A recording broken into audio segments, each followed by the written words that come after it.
Thank you, ladies and gentlemen. First of all, I'd like to thank you all. I'm honored by your attendance here on a Wednesday afternoon when there are at least a million easier things to do than be down here in Raleigh. I want to give a special thanks to Nicole Revels, to Chuck Suter, and to Dr. Greg Brannon, without whom this event today would not be possible. Thank you. We are here today because we know that America is in crisis. We can see it on the news every day. We see the violence, the crime, the angst, and the fear. We hear on the news that our Congress is considering gun control legislation and gun bans. And just moments ago, it came to the top of Drudge Report that President Obama is considering executive action on guns. It's already against the Constitution to pass a law banning firearms, and now we're talking about using executive orders, which is even worse. That's right. It's absolutely important that this year the North Carolina General Assembly pass real legislation to defend the citizens of North Carolina's gun rights against federal intrusion.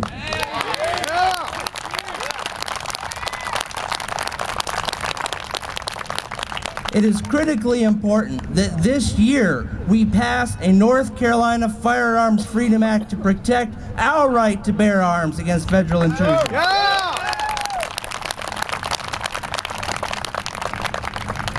And the unconstitutional activities from the federal government keeps getting worse.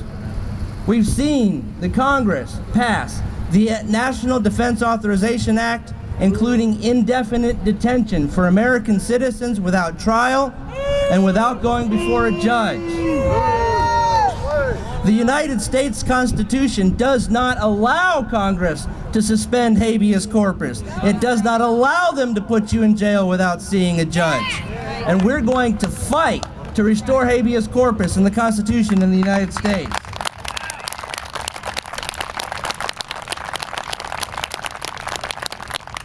And the most recent news that we've heard, Congress is considering removing the $500,000 exemption from small farmers under the Food Safety Modernization Act. In 2011, I introduced a bill called the Farmers Freedom Protection Act. It was designed to protect the farmers, the family farmers and the small farmers in North Carolina against the Federal Food Safety Modernization Act to make sure that our family farmers stay in business. Because if we get all our food from Minnesota and the gas runs out, we're going to be hungry. We have to have our farmers here in North Carolina.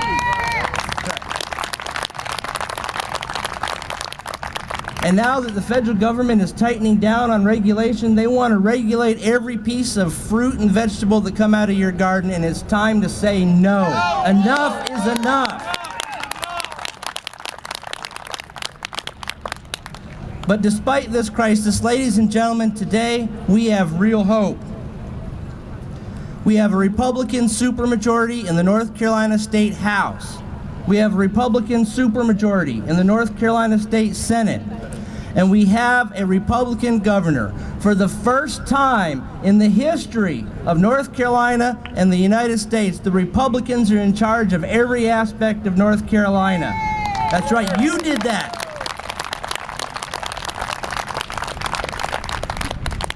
It has been a piece of the platform of the Republican Party for a very long time. The Republican Party stands for the strict construction of the U.S. Constitution. We stand for a constitutionally limited government. We stand for the right to bear arms, and we stand for individual freedoms where we decide our health care between our doctors, and no bureaucrat in Washington, D.C. gets to tell us what treatment we can and cannot get, and it's time to fix it.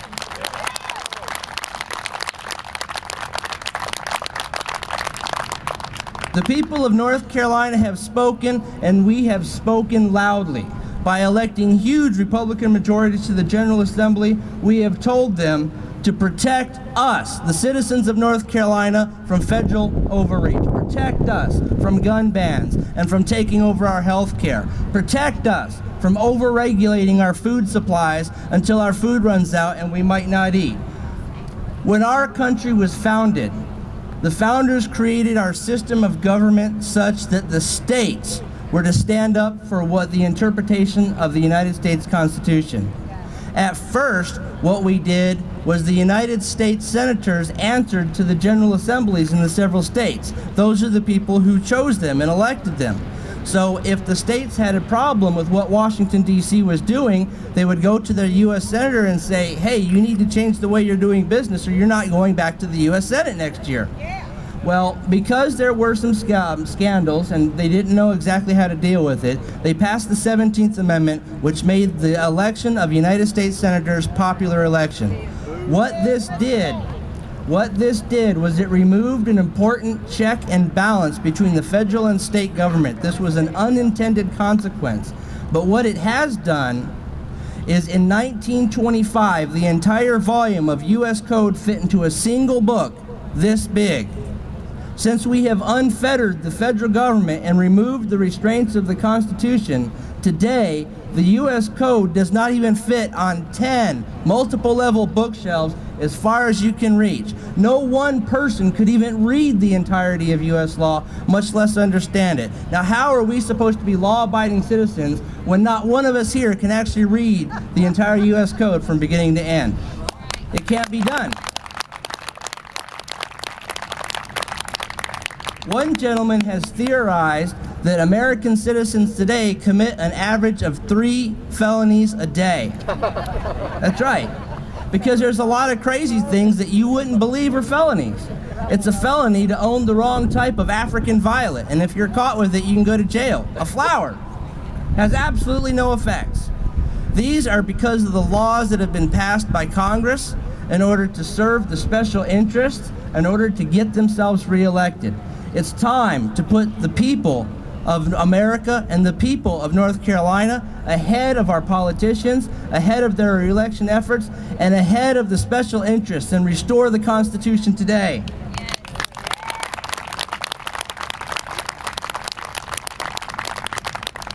North Carolina is now in a position not only to help lead the United States back to peace and prosperity, but to become the very model for the kind of change that we need to restore conservative and constitutional government so that we once again earn the title which we first had in the 1700s, North Carolina, first in freedom. We can get it back, and we can get it back right now.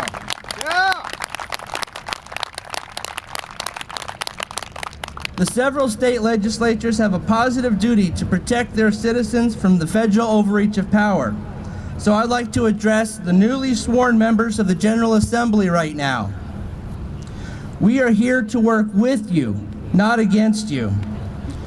Make your play and we will back it, but hear me well and seriously make a play. We need real action to defend North Carolina's right to keep and bear arms. We need real action to protect North Carolina farmers from the federal regulation of gardens. We need to secure North Carolinians from the federal suspension of habeas corpus. We need a real, solid Sheriff's First Act with teeth. North Carolina must join the growing band of states passing 10th Amendment legislation this year. And we have to return the Obamacare money.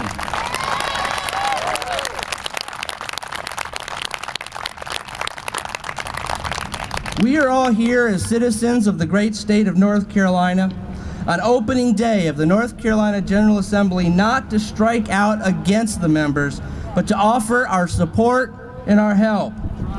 We have concluded that only a return to the Constitution can save America in our current crisis, and we hope that you, the members of the General Assembly, have come to the same conclusion. We are here to spread the message, to educate, and to otherwise volunteer our time or assist in any and every effort towards restoring the constitutional order. It is time to stop tearing one another apart, but to come together as a state and as a people, strong and resolved. We know that one thing that can bring Americans together from every stripe across the spectrum is the United States Constitution. That means to obey the entire Constitution and not just the parts that we like. If we commit to obey those parts that scare us, the entire Constitution from cover to cover, we're going to find people involved in our coalition we could never have imagined or never have expected. And that's how we win. That's how we take over. We commit to obey every jot and tittle of the Constitution, and we will find growing alliances amongst every stripe of life. Again, to the members of the North Carolina General Assembly, let us work together as allies in the fight to restore constitutional government and to protect the citizens of North Carolina against unconstitutional federal overreach. You will find no greater, no more tireless allies willing to go on foot from Murphy to Manteo than those of us you see here on this mall and our networks across this great state. Produce your plan to fight the federal Leviathan, and we will take it door to door.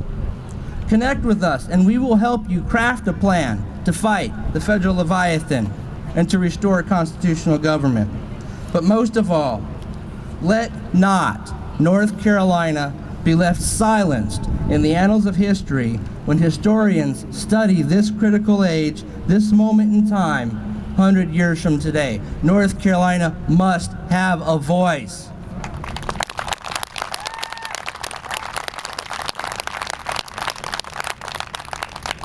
And to the good citizens gathered here on this beautiful Wednesday afternoon, I want to encourage all of you, when we break from this rally, to go into these two buildings, the Legislative Office building over here and the actual General Assembly behind you.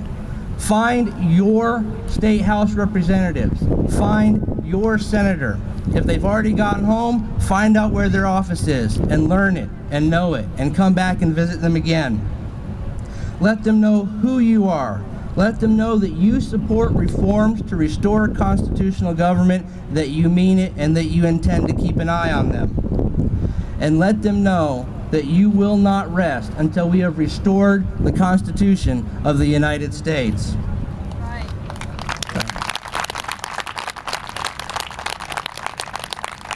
Come back to this location and visit your members often.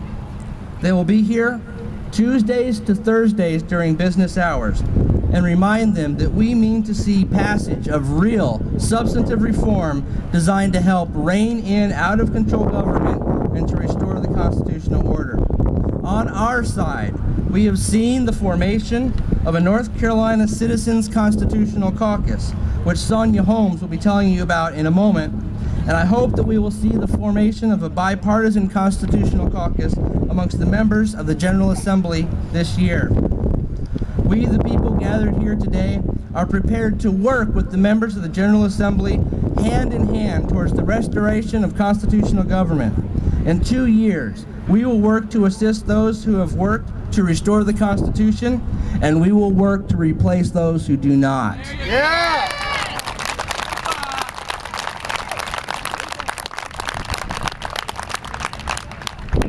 To lend a hand with the citizen side of the Constitutional Caucus, I'd like you to give a great big hand for Sonia Holmes of the North Carolina Citizens Constitutional Caucus, an advocate for farm freedom, and she's going to explain to you what we're doing on the Constitutional Caucus side of the Citizens group. Thank you so much. Sonia Holmes.